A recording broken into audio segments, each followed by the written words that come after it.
தனிமையின் தூய்மையும் தாட்சியின் மேன்மையும் வார்த்தையின் உண்மையும் கொள்ளை கொண்டதே, என்னை கொள்ளை கொண்டதே.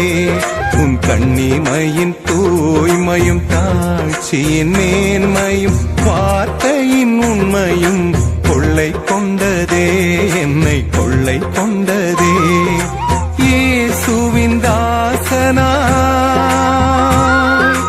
என்னை வாழ வைத்ததே,